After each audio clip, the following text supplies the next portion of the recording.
Hey guys, what's up? It's me, Thomas. Today we're back here with Game Theory. Today's Game Theory is on a game that's not even out yet. It's on Giggleland, and it's called I Solved the Lore of Giggleland, and it's not even out yet. Yeah, looks like we're on to another mascot horror, and, well, you know the drill. Let's just see what makes this one different. Be sure to like, subscribe for more. Hope you enjoy. Here we go. Can I solve Giggleland before it even releases? No, I haven't gone insane. Poppy Yet. did that to me years ago. This game isn't even out yet. All that exists is a Steam page and a single creepy YouTube trailer. But if you really pay attention, hidden inside them is a rabbit hole that tells us everything we need to know about this theme park. Okay. Hello, Internet! Welcome to Game Theory, the show that can't stop smiling.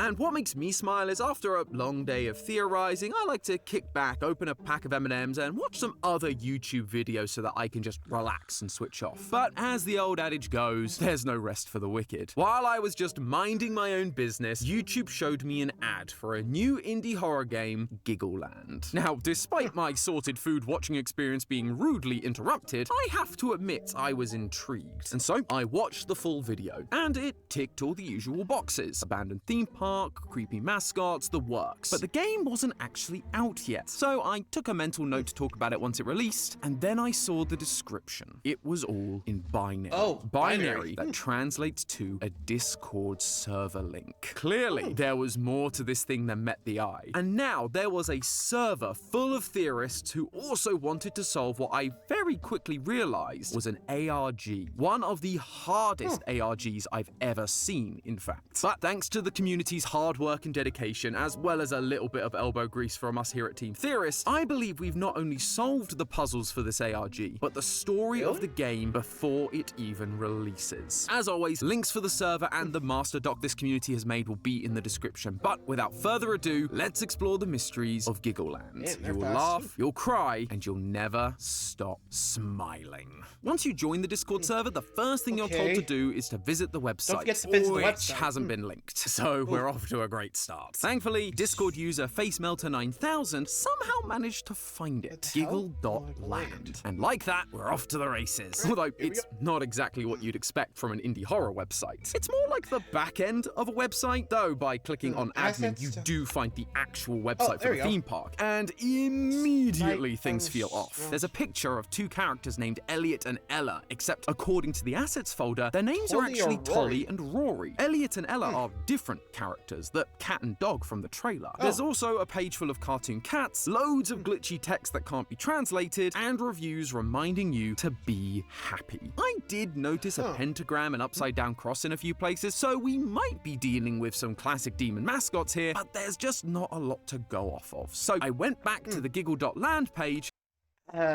Anyone else feel like this is just a rabbit hole or something that's not gonna lead anywhere? Also, notice in the files here, there's a report now, November 23rd, 1990. Something tells me this is going to describe what happened to the park, or at least what caused it to shut down. But, let's just see what else we got. To see whether there was more lore to find within those links. And boy, was there. When you go to star.html, you get this. When infants are left to cry it out, their cries go through a predictable sequence of behaviors. A baby left to cry it out will eventually stop crying, but it won't be because distress has been eliminated, but rather the baby learns that there is no longer any hope. Jeez, that's depressing. What's worse is that isn't just a depressing line written for an indie horror game. This is actual parenting advice from the book Texas Child Care Fall 2010. The book references the work of Erik Erikson and his theory, his psychology theory, on the stages of a child's psychological development. This quote specifically focuses on the first stage, trust versus mistrust. Basically, how a baby learns to trust that their caregiver will meet their basic needs. needs, and how consistently they will be met. If they are met, the child develops a sense of trust, which Erikson believed was the basis for personal identity. But if their needs aren't met, then a child becomes fearful of the world around them. Way to make parents sleep training their kids feel bad, my dude. But it is interesting that we're being pointed to this psychologist whose key work was about how letting children cry out is bad. And we've also got a website full of quotes about not feeling pain and being unable to stop smiling. Seems like Erik Erikson might be a fundamental part of the Giggleland ethos. As if the park was developed to help rebuild that trust, make them feel happy all the time. It sounds lovely on paper, but this is an indie horror game, so no corporation is a good corporation. And they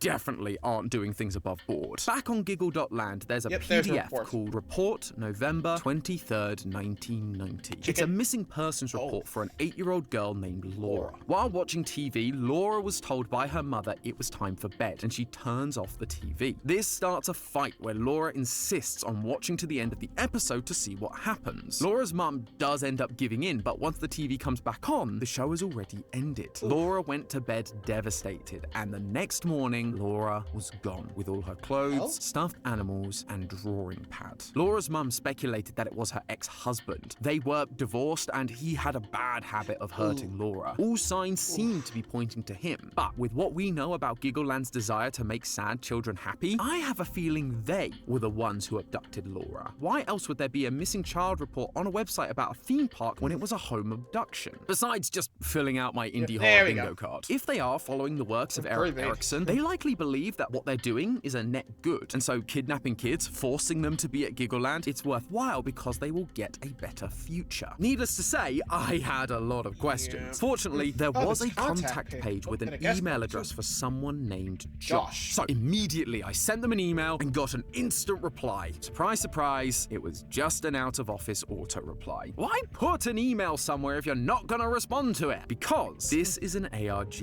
and nothing is quite as it seems. Looking at Josh's sign-off, there was a link. www.kidsmediaworkshop.com. This website is for the company Kids Media Workshop, and their goal is to make cartoons with characters like Elliot and Ella that help teach children about the powers of kindness and friendship, to stand up to bullies and, quote, other negative forces. One of the episodes is actually available to watch. If you head to the Steam page, one of the developers' names is, let's say, unconventional. And while I suppose it's plausible that a child could be named a bunch of random letters and symbols, in reality, this is actually part of a YouTube URL that takes you to episode 3 of Elliot and Ella. In it, Elliot is getting bullied, but he and Ella decide to, quote, remove the weeds from the garden. There's a bunch of glitches, the bullies look at them with horror, and before you know it, the bullies have been buried in the dirt. Yay?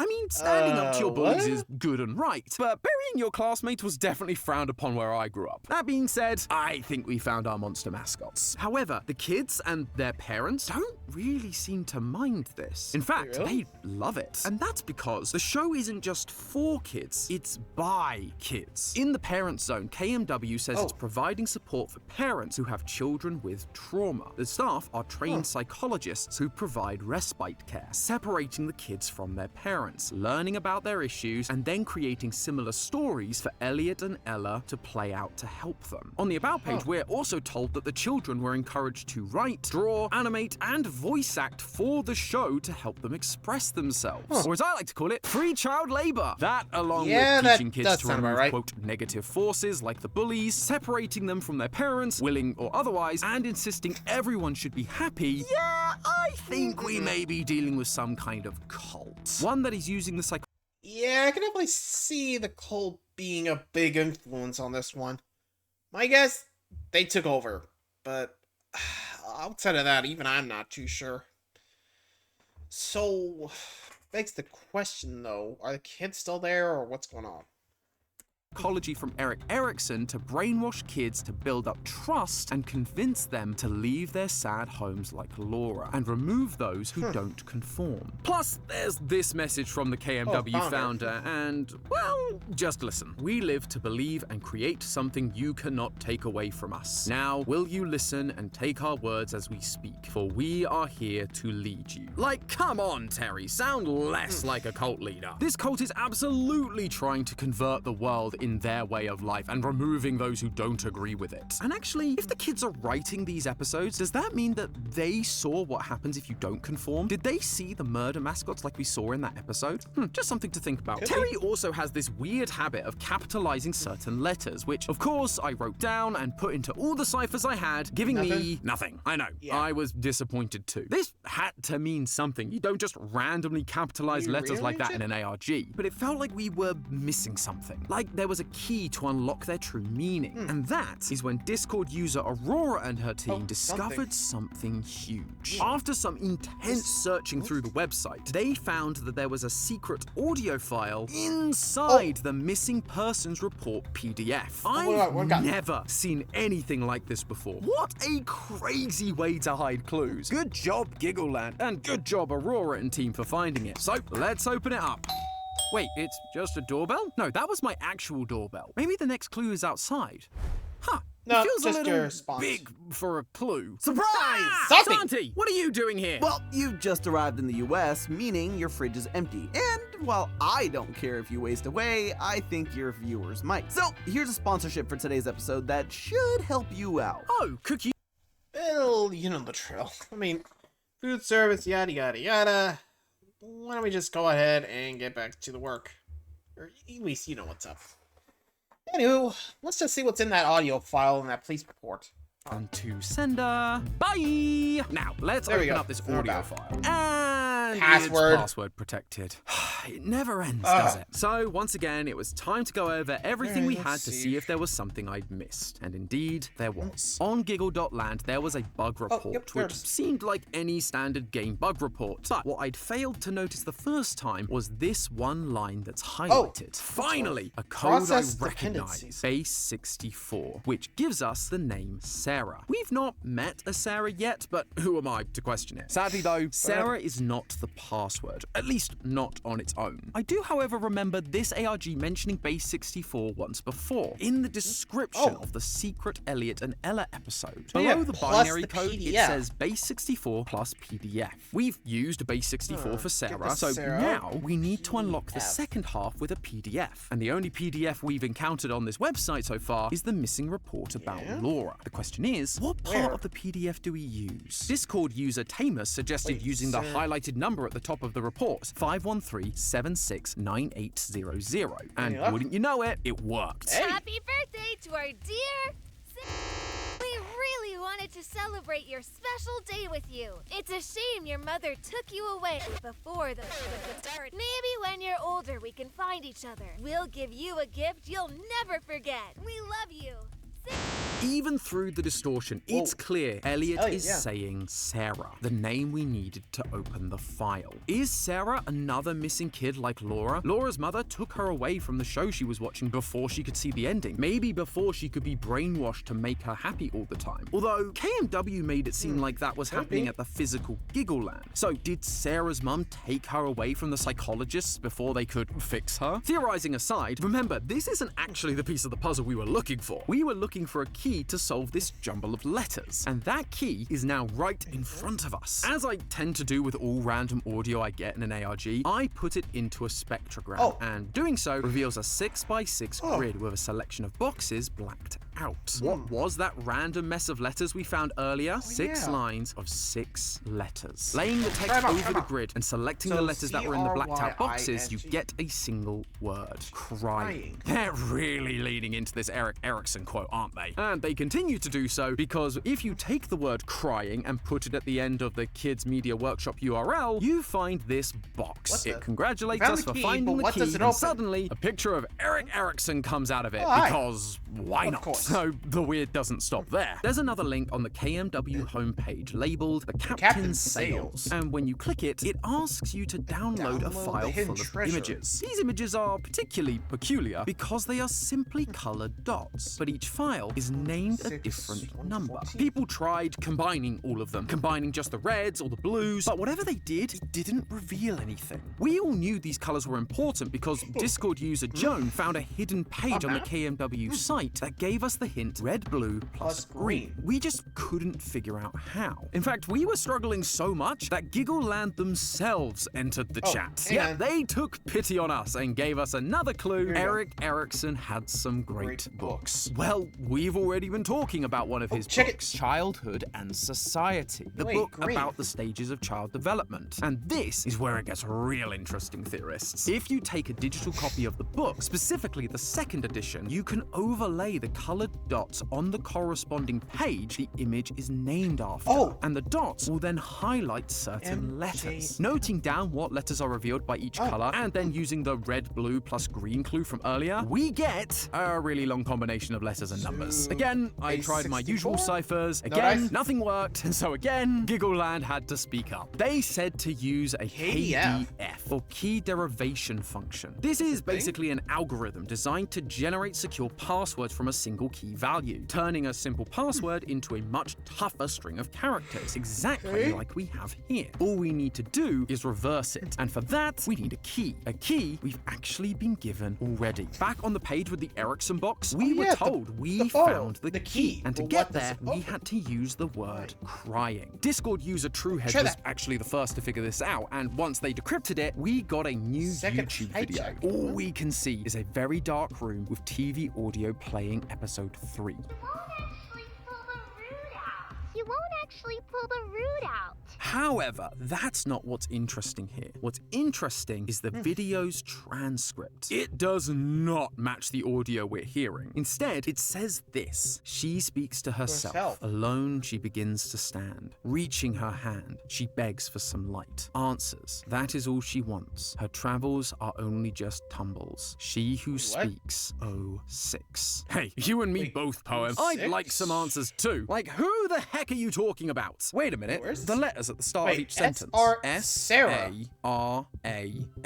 Sarah. Ooh, now we're getting somewhere. This video is called Second Hijack, and in the description it says, Where did you take her, Debbie? I speculated earlier that Sarah's mum maybe took her away from Giggleland before they could do any of the weird psychological experiments on her, based on what Elliot said in the audio recording. If Debbie is Sarah's mum, then it would appear like I was on the right track. Although we have seen a Debbie show up once before. She is one of the children on the parent zone saying how happy she is. If this site is up to date, then she can't be the mother. She's just another child. But if the site hasn't been updated in a long time, then there is a chance Debbie has grown up, had a kid, and then taken them away from the horrors they experienced as a child. My mind was racing, theorizing about the possibilities, only for that to be interrupted by Sin of the Soul from the subreddit R Weird, who came across a Tumblr account about a girl stuck in her house. The name of the account was Sarah is Speaking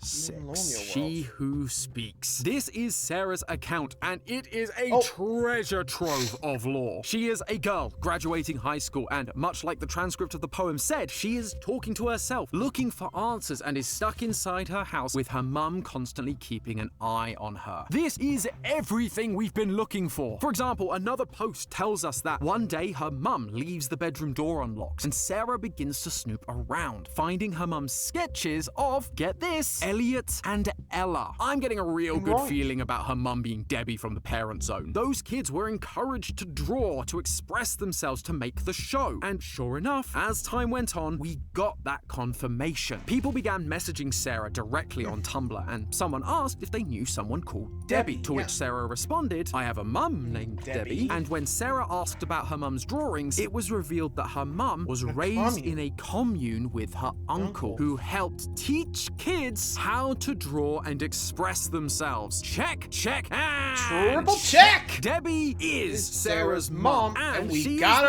the ourselves same one from the website. The little girl raised in a commune that was helping to make the show. And as you'd expect, things aren't quite right with this little commune. They aren't allowed to leave. And Debbie mentions there weren't many adults, but lots of children. What did we see earlier in the ARG? Laura, a child being abducted in 1990. And if you look real close at the KMW logo, you can see that it was actually established that same year, 1990. Children are being taken and put into the commune because, as Erik Erikson taught, their childhood years are the most formative, and if raised right, they and the world will have a brighter future. I knew the founder sounded super cult leadery. However, Debbie did escape, and actually, I believe she did so because of the very psychology KMW were using. We talked earlier about Erik Erikson's theory on psychological development and how in the first year, children learn trust versus mistrust. Well, clearly, KMW didn't read any more of the book because there are actually 8 stages in this theory that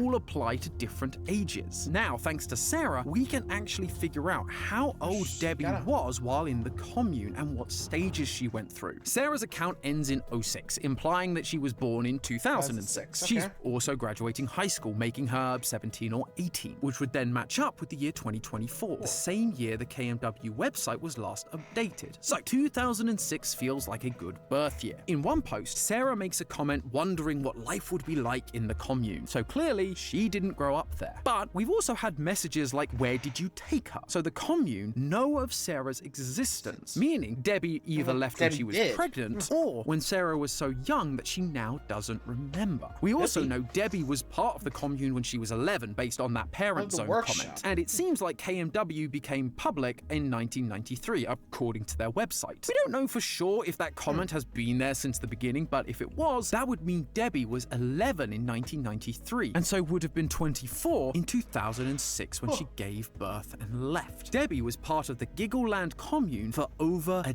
decade, and therefore she'd have gone through Erik Erikson stage 5 and 6. Stage 5 is identity versus role confusion. This happens between the ages of 12 and 18 years old, when a child begins asking questions like, who am I? Where am I going in life? Erikson says that to help them find identity, you need to allow a child to explore in order that they can form their own sense of self. If instead they are forced to conform to set ideologies, the child faces an identity crisis, leading them to long for a different way of life. Exactly like what happened to Debbie. Forced to never leave, to conform to the commune's way of life, and eventually it caused her to run away to figure out who she was. But not until she got to stage 6, intimacy versus isolation. This stage develops between the ages of 19 and 40. At this age, we as people are seeking close relationships that are based on trust, emotional openness, and mutual support. If the individual finds these relationships, their mental health will be significantly improved and they'll be happy. But if they don't, it can lead to isolation, psychological distress, depression, and anxiety. Due to her crisis from stage 5, Debbie began to become isolated. She could only see the commune and the people in it for what they really were: manipulative, closed off, only looking to advance their mission of saving kids and removing those who caused pain. Even when she found a romantic partner to conceive Sarah, it wasn't real. She was just trying to gain the intimacy that she craved. See, the psychology they were using to get these kids to trust them and make them happy was the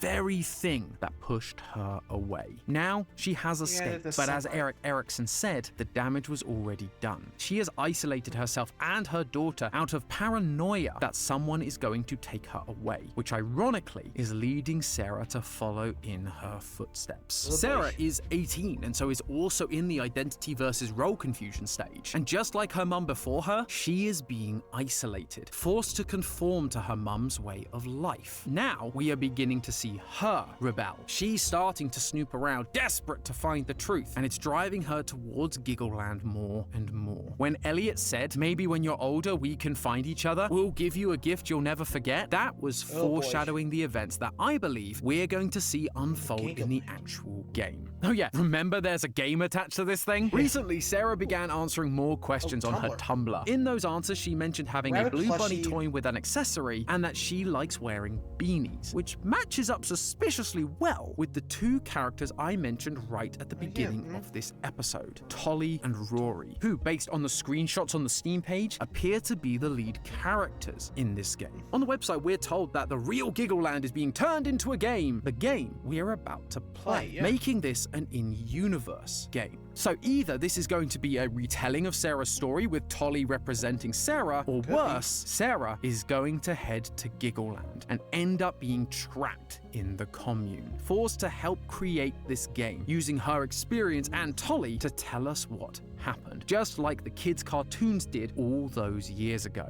The only problem is we won't get a happy ending, because that would mean Sarah is still stuck in the commune in order to make the game and tell us the story. Maybe we'll get to find out what happens to her, but I have a feeling it's not going to be good. Regardless, I think it's clear that Sarah is going to escape her mum's confinement and head to Giggleland to find out what she's been keeping from her, only to discover the horrors her mum was trying to protect her from. A cult that kidnaps kids in order to help them be happy, while using them to help brainwash other children with their weird worldviews. They see anyone that gets in their way or anyone that causes pain as a weed that they can remove from this world, maybe with a little help from some murdery mascots. Although we've not actually seen much of these mascots during the ARG. In fact, there are a couple of mysteries left unsolved, but Sarah's Tumblr account is updating every single day. Like, as I'm finishing writing this episode, she found an old Elliot and Ella VHS, which not only had her mum's name in the credits, but also her dad's, Simon, the other kid from the parent zone. Seems like he's still part of the commune. Maybe he's the one communicating with Debbie. Maybe he's going to be the one that tricks Sarah into staying before the game takes place. I guess we'll just have to wait and see for more ARG updates, or for the game to release. But in the meantime, remember, that's just a theory. A game theory! Thanks for watching. World premiere on... Man, all that before the game's even out. At this point, wouldn't be surprised if we're just running from the cults and they just accidentally summoned the two and, well, we'll go Choo Choo Charles, but as I say, we'll have to play Giggleland to understand it all. Until then, thanks for watching. See ya.